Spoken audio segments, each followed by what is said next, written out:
ജയ് ശ്രീറാം എന്ന് വിളിച്ചില്ലെങ്കിൽ കുത്തിക്കൊല്ലുന്നവരുടെ നാടാണ് ഇന്ത്യ എന്ന് ഒരു കാലത്ത് ശ്രദ്ധേയമായ കുറേ കഥകളൊക്കെ എഴുതിയിട്ടുള്ള ടി പത്മനാഭൻ ഒരു പ്രസ്താവന നടത്തിയിട്ടുണ്ട്.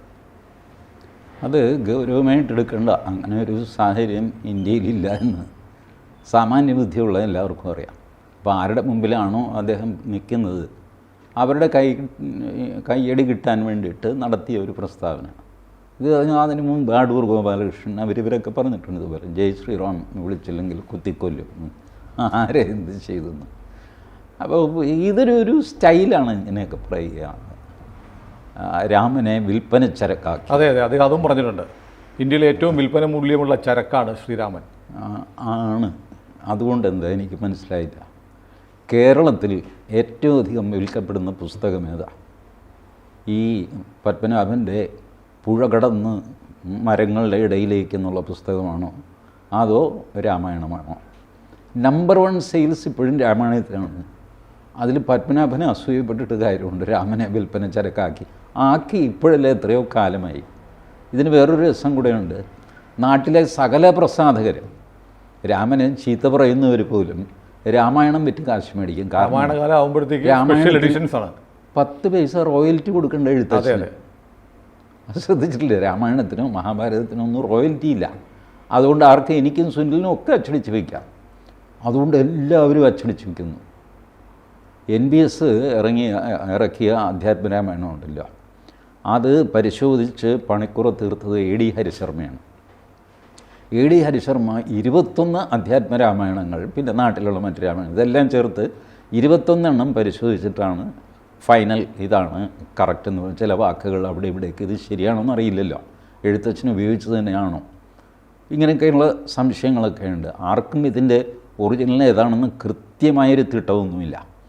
അപ്പോൾ ഇത് പരിശോധിച്ച് ചെയ്തത് AD ഹരിശർമ്മ എന്ന പണ്ഡിതനാണ്. ഇവിടെ നമ്മളുടെ ഞാറയ്ക്കൽ ചെറായി ആ ഭാഗത്ത് ജീവിച്ചിരുന്ന ആളാണ്, ഇപ്പോൾ മരിച്ചുപോയി.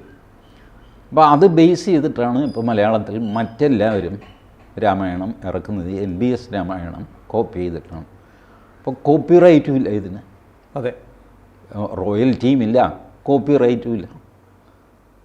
അതുകൊണ്ട് ഏറ്റവും അധികം രാമായണം വിറ്റഴിക്കപ്പെടുന്നു. ഇവരെല്ലാം കൂടെ പൊക്കിക്കൊണ്ട് നടന്ന കമ്മ്യൂണിസ്റ്റ് മാനിഫെസ്റ്റോ ഒരെണ്ണം വിൽക്കാനുണ്ടോ? കടയിലുണ്ടോ? വിൽക്കാൻ വെച്ചു, വാങ്ങിയില്ല, അതുകൊണ്ടിരിക്കുകയാണ് ചേട്ടാ എന്ന് പറയാനൊരു കോപ്പിയുണ്ടോ? ഇല്ല. അതേസമയം അമ്പലങ്ങളും മുഴുവൻ വെറുതെ ഉത്സവ സമയത്തോ അല്ലാതെയോ വഴിയരികിൽ താഴെ വെച്ച് 10 രൂപയ്ക്ക് ഇപ്പോഴും വിൽക്കും പൂന്താനത്തിൻ്റെ ജ്ഞാനപ്പാന.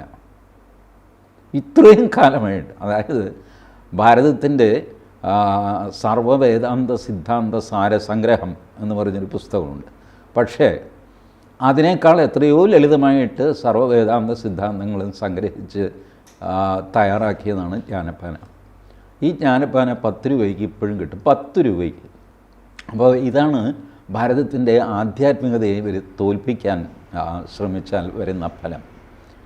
ഇപ്പോൾ കോമേഴ്സ് ഒരു മോശം കാര്യമൊന്നുമല്ല, പുസ്തകം വിറ്റ് ജീവിക്കുന്നത് ഒരു മോശം കാര്യമൊന്നുമല്ല. രാമനെ ഒരു വിൽപ്പന ചരക്കാക്കി, അതുകൊണ്ട് രാമന് കുറവൊന്നും സംഭവിച്ചില്ലല്ലോ. ഇയാളുടെ പോക്കറ്റിൽ 10 പൈസ കിട്ടുകയും ചെയ്തു. ആർക്കും ദോഷമില്ലാത്തൊരു കാര്യം. അതുകൊണ്ട് എന്താ, രാമൻ്റെ പ്രതിമ വിൽക്കുന്നു, രാമൻ്റെ ഫോട്ടോ വിൽക്കുന്നു, രാമനെ പറ്റി പാടിയ പാട്ട് കാസറ്റിലാക്കി വയ്ക്കുന്നു, അത് യൂട്യൂബിലിടുന്നു, അതിൻ്റെ വ്യൂവേഴ്സ് കിട്ടുന്നു, അതിൽ നിന്ന് ആ മനുഷ്യന് 10 പൈസ വരുമാനം കിട്ടുന്നു. ഇതൊക്കെ വിൽപ്പന ചരക്കാക്കുകയല്ലേ ആണ്. ടി പത്മനാഭൻ പറയുന്നത് രാമനെ ഉപയോഗിച്ച് രാഷ്ട്രീയ കച്ചവടം നടത്തുന്നു എന്നുകൂടിയാണ്. രാഷ്ട്രീയ കച്ചവടം നടത്തിയതിന് തൊട്ട് മുമ്പാണ്. എന്താ കുഴപ്പം? ഈ അല്ലാഹുവിനെ വെച്ച് കച്ചവടം നടത്തുമ്പോൾ പത്മനാഭനൊരു സൂക്കേടുമില്ലല്ലോ, ഉണ്ടോ? കുരിശിൻ്റെ കച്ചവടം നടക്കുമ്പോൾ പത്മനാഭൻ മിണ്ടാതിരിക്കും, ഒരക്ഷരം മിണ്ടില്ല. ഞാൻ പറയട്ടെ, ഈ ക്രിസ്ത്യാനിക്കും മുസ്ലിമിനും ചേർന്ന് ഒറ്റ പേരല്ലേ ന്യൂനപക്ഷം? അതെ, കേരളത്തിൽ ന്യൂനപക്ഷം എന്ന് പറഞ്ഞു കഴിഞ്ഞാൽ ആരാ? ക്രിസ്ത്യാനിയും മുസ്ലിമും. അല്ല, അത് ജൂതന്മാരെയും പാഴ്സുകളെയും ഒന്നും കണ്ടിട്ടല്ലല്ലോ. അപ്പോൾ ക്രിസ്ത്യാനിയും മുസ്ലിം എന്ന് പറയുന്നതിൻ്റെ ആ ചളിപ്പ് മാറാനായിട്ട് ന്യൂനപക്ഷം. കേരളത്തിൽ ന്യൂനപക്ഷമാണ് ഭൂരിപക്ഷം. ന്യൂനപക്ഷമാണ് എന്ന് മാത്രമല്ല, ഈ ജസ്റ്റിസ് KT തോമസ് ഒരിക്കലൊരു ഇൻ്റർവ്യൂവിൽ പറഞ്ഞു, ന്യൂനതയുള്ളതാണ് ന്യൂനപക്ഷം, അല്ലാതെ എണ്ണത്തിൽ കുറഞ്ഞതല്ല. ഹിന്ദുക്കൾക്കില്ലാത്ത എന്ത് ന്യൂനതയാണ് കേരളത്തിൽ മുസ്ലിങ്ങൾക്കോ ക്രിസ്ത്യാനികൾക്കോ ഉള്ളത്? ദാരിദ്ര്യമാണോ, തൊഴിലില്ലായ്മയാണോ, ഭൂരഹിതമാണോ, വീടില്ലാത്തവരാണോ? ഇതൊക്കെ എല്ലാ സമുദായത്തിലും ഇല്ലേ? ഈ സാധനത്തെ മുഴുവൻ ഒരു പ്രത്യേക കമ്മ്യൂണിറ്റിക്ക് ന്യൂനപക്ഷം എന്ന് പറഞ്ഞ് പേരിട്ട് ഓമനിച്ച് താലോലിച്ച് കൊടുക്കുമ്പോൾ അതൊരു കച്ചവടമല്ലേ? കുരിശിൻ്റെ കച്ചവടമല്ലേ? പാടില്ല, മതേതരത്വം തകരും.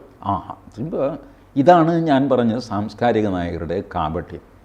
ഞാനിതിനു മുമ്പ് ഒരു ചർച്ചയിൽ പറഞ്ഞിരുന്നു, ഈ MT വാസുദേവൻ നായർ ഒരു കലഹം ഉണ്ടാക്കിയല്ല, അതിനെ പിന്തുടർന്ന് അടുത്ത ദിവസം T പത്മനാഭനും ഒരു വെടിപൊട്ടിച്ചു. തൻ്റെ പ്രാധാന്യം കുറഞ്ഞു പോകരുതല്ലോ എന്ന്. ഞാൻ അന്ന് സുനിലിനോട് പറഞ്ഞു, വിശ്വസിക്കരുത് ഈ മനുഷ്യനെ, ഇയാളെ മാത്രമല്ല MTയെയും വിശ്വസിക്കരുത്, ഇവരിങ്ങനെ തരം പോലെ സംസാരിക്കുന്ന ആൾക്കാരാണ്. പിന്നെ ഞാനതിന് കുറ്റവും പറയില്ല. ഇപ്പോൾ T പത്മനാഭനൊക്കെ ഒരു പ്രായമായിട്ട് ഈ ഗുരുവായൂരപ്പനാകുക എന്ന് പറഞ്ഞ ഏർപ്പാടുണ്ടല്ലോ, എല്ലാവരെയും അനുഗ്രഹിക്കും, കള്ളനെയും പോലീസിനെയും അനുഗ്രഹിക്കും. അപ്പം നാളെ RSSകാർ പോയിട്ട് രാമക്ഷേത്രത്തെ പറ്റി ഒരു സെമിനാറിൽ ഇദ്ദേഹത്തെ എഴുന്നള്ളിച്ചുകൊണ്ട് പോയി കഴിഞ്ഞാൽ അവിടെ പോയാൽ അവരുടെ താളത്തിന് സംസാരിക്കും. അത് ദോഷമൊന്നുമില്ല. മനസ്സ് വളരെ വിശാലവും നിഷ്പക്ഷവുമായതിൻ്റെ ഒരു തെളിവാണത്. ആ പ്രായമെത്തുമ്പോൾ അങ്ങനെ തോന്നും. വലിയ ഔന്നത്യത്തിലെത്തിക്കഴിയുമ്പോൾ മറ്റ് ചെറിയ ചെറിയ വ്യത്യാസങ്ങളെല്ലാം തീരെ ചെറുതാണല്ലോ, ഇതിൻ്റെ പേരിൽ എന്തിനാണ് ഇവരെ വേറെ വേറെ കാണുന്നത് എന്നുള്ള ഒരവസ്ഥയിലെത്തും. ആ അവസ്ഥയിലായിരിക്കാം ഇതൊക്കെ പറയുന്നത്. പിന്നെ ഈ വാക്കുകൾ മാർക്കറ്റ് ചെയ്യുക, സാഹിത്യകാരൻ്റെ ഒരു ജോലി അതാണല്ലോ. എഴുത്ത് മാത്രമല്ല, അത് മാർക്കറ്റ് ചെയ്യണം.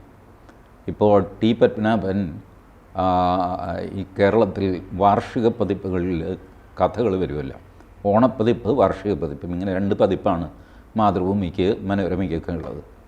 ഇതിൽ വരുന്ന കഥ, എഴുതി കൊടുക്കുന്ന കഥ, അത് ആദ്യത്തെ കഥ എൻ്റെ ആയിരിക്കണം എന്നാണ് പത്മനാഭൻ്റെ നിർദ്ദേശം. അല്ല, അങ്ങനെ എഴുതുന്ന കഥകളിൽ ചില ഹിമവാൻ പോലെയുള്ള പൊട്ട കഥകൾ എഴുതുന്ന ആളാണ്. എന്ത് ഞാൻ എഴുതി കഴിഞ്ഞാലും അതായിരിക്കണം ആദ്യം വരേണ്ടത്. ഇത് പത്മനാഭൻ്റെ നിർബന്ധമായിരുന്നു. അങ്ങനെ ആ നിർബന്ധത്തിന് മറ്റുള്ളവർ വഴങ്ങിയിരുന്നു. കാരണം മറ്റ് സാഹിത്യകാരന്മാരൊന്നും 2ാമത് വന്നോ 87 പേരിലടിച്ചോ ഇങ്ങനെയൊന്നും അവർ വാശിയൊന്നും പിടിക്കാറില്ല. അതുകൊണ്ട് ഇദ്ദേഹം നേടിയിരുന്നു. പക്ഷേ ഇതിനെ വെല്ലുന്ന ഒരു പരിപാടി വൈക്കം മുഹമ്മദ് ബഷീർ ചെയ്തു. ഇദ്ദേഹത്തെ തോൽപ്പിക്കാൻ വേണ്ടി ചെയ്തതല്ല കേട്ടോ.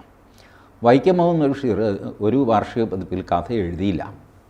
ഒരു കാർഡ് എടുത്തിട്ട് നമ്മളുടെ KM മാത്യുവിന് കത്തയച്ചു, എടോ റബ്ബർ മുതലാളി, ഞാൻ ഈ വാർഷിക പതിപ്പിൽ കഥയൊന്നും എഴുതുന്നില്ല, പക്ഷേ എനിക്ക് തന്നുകൊണ്ടിരുന്ന പ്രതിഫലം തരികയും വേണം. അണ്ടകടാഹത്തിന് നന്മ വരട്ടെ, സ്വന്തം ബഷീർ. KM മാത്യു അതിലും ബുദ്ധിമാനാണ്. KM മാത്യു ഈ കത്തിൻ്റെ ഒരു ഫോട്ടോ കോപ്പി എടുത്തിട്ട് ഒരു പേജിൽ അങ്ങ് കൊടുത്തു വാർഷിക പതിപ്പിൽ. അപ്പോൾ ഭീകരമായി ചർച്ച ചെയ്യപ്പെട്ടു. അതാണ് അതിൻ്റെ ആ വാർഷിക പതിപ്പിൻ്റെ പ്രത്യേകത. ബഷീറിൻ്റെ ഈ കത്താണ് എടോ റബ്ബർ മുതലാളി എന്നുള്ള വിളിയും അണ്ടകടാഹത്തിന് നന്മ വരട്ടെ എന്നുള്ള ആശംസയും ഒക്കെ ആയിട്ട് ചെറുകഥയേക്കാൾ എത്രയോ വാല്യുബിളാണ് ആ 4 വരി. ആ ഫോട്ടോ കോപ്പി അതുപോലെ കൊടുത്തു KM മാത്യു. എന്നിട്ട് ഇദ്ദേഹത്തിന് സ്ഥിരം കൊടുക്കാറുള്ള 5000 രൂപയോ മറ്റോ ഓരോ വാർഷിക പതിപ്പിലും കഥ എഴുതുന്നതിന് ബഷീർ കൊടുക്കും. ആ 5000 രൂപയുടെ ചെക്ക് അയച്ചു കൊടുത്തു. സന്തോഷം. ഈ പത്മനാഭനൊക്കെ ഇതിൽ നിഷ്പ്രഭനായിപ്പോയി. ഇതിലൊക്കെ ഇവർക്ക് സങ്കടമുണ്ട്, ഇങ്ങനെയൊക്കെ ചെയ്യുകയും എന്നേക്കാൾ കേവനാണല്ലോ വേറൊരാളും. എന്നാൽ T പത്മനാഭൻ പ്രായണ ശാന്തനും നിരുപദ്രവകാരിയും നല്ല മനുഷ്യനുമാണ്. ഈ സദസ്സിൻ്റെ ആരവം കിട്ടാൻ, കയ്യടി കിട്ടാനായിട്ട്, അല്ലെങ്കിൽ ഞാനീ നേരത്തെ പറഞ്ഞ ഗുരുവായൂരപ്പൻ മൈൻഡ് സെറ്റ്, അല്ലെങ്കിൽ ഞാനിവിടെ ഉണ്ട് എന്ന് സ്ഥാപിക്കാൻ വേണ്ടിയിട്ട് അതുകൊണ്ട് അതിൽ തെറ്റില്ലല്ലോ. അദ്ദേഹം സാംസ്കാരിക രംഗത്തുണ്ട്. നമുക്ക് ഈ സാംസ്കാരിക നായകൻ എന്ന് പറഞ്ഞു കഴിഞ്ഞാൽ 4 കഥ എഴുതിയ ആളാണ് സാംസ്കാരിക നായകൻ. എനിക്കോ സുനിലിനോ ഒന്നും സാംസ്കാരിക നായകരാകാൻ പറ്റില്ല. നമുക്ക് സംസ്കാരമില്ല. കാരണം നമ്മൾ ചെറുകഥയോ നോവലോ കവിതയോ ഒന്നും എഴുതിയിട്ടില്ല. ഇപ്പോൾ ദൈവം സഹായിച്ച് ഫേസ്ബുക്ക് വന്നിട്ടുള്ളതുകൊണ്ട് നമുക്കും വേണമെങ്കിൽ 4 കവിത അങ്ങോട്ട് എഴുതിയിട്ട് സാംസ്കാരിക നായകൻ എന്ന് സ്വയം നടിക്കാം. ആ മ്ലേച്ഛ പ്രവൃത്തിക്ക് നമ്മൾ പോകാറില്ല എന്നേ ഉള്ളൂ. ഇതാണ് ഇതിൻ്റെ യാഥാർത്ഥ്യം. ഇതിൽ കൂടുതൽ ഇതിന് പ്രാധാന്യം കൊടുക്കുക. ഞാനൊരു സംശയം ചോദിക്കട്ടെ. നമ്മുടെ പുതിയ കാലത്ത് ഒരുപാട് നല്ല കവികളും കഥാകൃത്തുക്കളൊക്കെ ഉണ്ട്. അവരൊക്കെ ഒരു തരത്തിൽ പറഞ്ഞാൽ മുൻഗാമികളെ അതിശയിപ്പിക്കുന്ന രചനകൾ എഴുതിയിട്ടുള്ള ആളുകളുമുണ്ട്. പഴയ ആളുകളാവട്ടെ ചില നല്ല കഥകളും നോവലുകളൊക്കെ എഴുതിയിട്ടുണ്ട്. പിന്നീട് അവരുടെ ഉറവ് പറ്റി, പിന്നീട് ഒരു ഫലപ്രദമായി ആളുകളുമായി സംവദിക്കുന്ന ഒരു നല്ല രചന പലരുടെയും കയ്യിൽ നിന്ന് വരുന്നുമില്ല. എന്നിട്ടും ഇവരാണ് സാംസ്കാരിക നായരായി ഇങ്ങനെ ഭാവിച്ച് എല്ലാത്തിൻ്റെയും അവസാന വാക്കായി നിൽക്കുന്നത്. എന്തുകൊണ്ടാണ്? അത് പ്രൊഫസർ M. കൃഷ്ണൻ നായർ പണ്ട് എഴുതിയിരുന്നു. സാഹിത്യത്തിൽ ഒരു ക്ലിക്കുണ്ട്, പ്രത്യേകിച്ച് തിരുവനന്തപുരത്ത്. ആ ക്ലിക്കിൽ പെട്ട് കഴിഞ്ഞാൽ പിന്നെ നിങ്ങൾ എഴുതണമെന്നൊന്നുമില്ല. ആ ഇങ്ങനെ ക്ലിക്ക് നിങ്ങളെ പൊക്കിക്കൊണ്ട് നടന്നോളൂ. ക്ലിക്ക് ഇങ്ങനെ നിങ്ങളെ പൊക്കിക്കൊണ്ട് നടക്കും. ആ ക്ലിക്ക് ആരൊക്കെയാണെന്ന് അദ്ദേഹം പറഞ്ഞില്ല, പക്ഷേ ചില സൂചനകളൊക്കെ തന്നു. അതൊക്കെ വലിയ മാന്യന്മാരാണ്. അതിൽ കൃഷ്ണൻ നായർ സാറിനും കുറച്ച് അദ്ദേഹത്തിൻ്റെ താല്പര്യങ്ങളും ഉണ്ടാവും, വിദ്വേഷങ്ങളും ഒക്കെ ഉണ്ട്.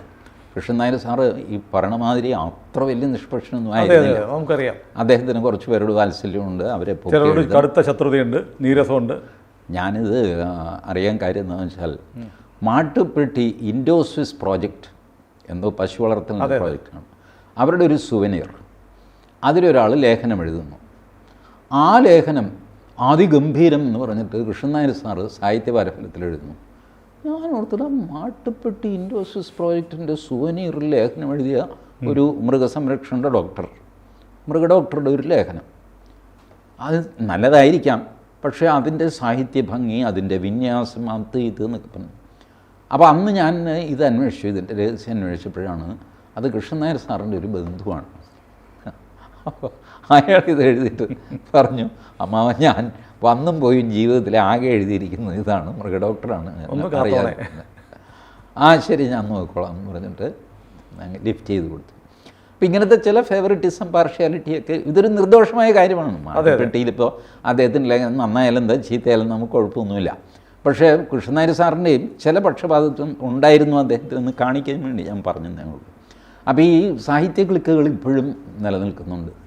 അത് ഇടതുപക്ഷമാണ് അതിനെ നിലനിർത്തുന്നത്. വെള്ളവും വളവും ഒക്കെ കൊടുത്തിട്ട് ഇവരെ ഭൃത്യന്മാരായിട്ട് കൊണ്ടു നടക്കുക, ഇവർക്ക് അവാർഡ് കൊടുക്കുക, അത് ഇതൊക്കെ. ആ സാമർഥ്യം കോൺഗ്രസിനും ഇല്ല, BJPക്ക് ഒട്ടുമില്ല. ഇവരെ മേയിക്കണ്ടേ, അതിനുള്ള സാമർഥ്യം ഇപ്പുറത്തില്ല. അതുകൊണ്ട് ഇവർ മൊത്തം ഇടതുപക്ഷത്ത് നിൽക്കുന്നു. അതാണ് നമ്മുടെ ഇപ്പോഴത്തെ. ടി പത്മനാഭൻ സ്റ്റേറ്റ്മെൻറ്റ് നോക്കിയാൽ അദ്ദേഹവും ശ്രീരാമൻ്റെ വിൽപ്പന മൂല്യം കണക്കാക്കിയിട്ടാണ് ഈ സ്റ്റേറ്റ്മെൻറ്റ് നടത്തിയിരിക്കുന്നത്. അതെ അതെ, അതിന് കൈയ്യടി കിട്ടുമെന്നറിയാം. ഈ വിൽപ്പന എന്ന് പറയുന്നത് ഒരു മോശം വാക്കാണ് എന്നുള്ള ധാരണയിൽ നിന്നാണ് ഇതുണ്ടാകുന്നത്. വിൽപ്പന മോശം വാക്കൊന്നുമല്ല, നിങ്ങൾ എന്ത് വിൽക്കുന്നു എന്നതിനെ അനുസരിച്ചിരിക്കും. അപ്പോൾ കൊമേഴ്സ് ഒരു ചീത്ത കാര്യമൊന്നുമല്ല. അതാരെങ്കിലും ചെയ്യുന്നുണ്ടെങ്കിൽ ചെയ്യട്ടെ. രാമൻ വഴി ആരെങ്കിലും ജീവിച്ചു പോകുന്നുണ്ടെങ്കിൽ പോട്ടപ്പം, എന്തിനാണ് ഉടക്ക് വയ്ക്കുന്നത്?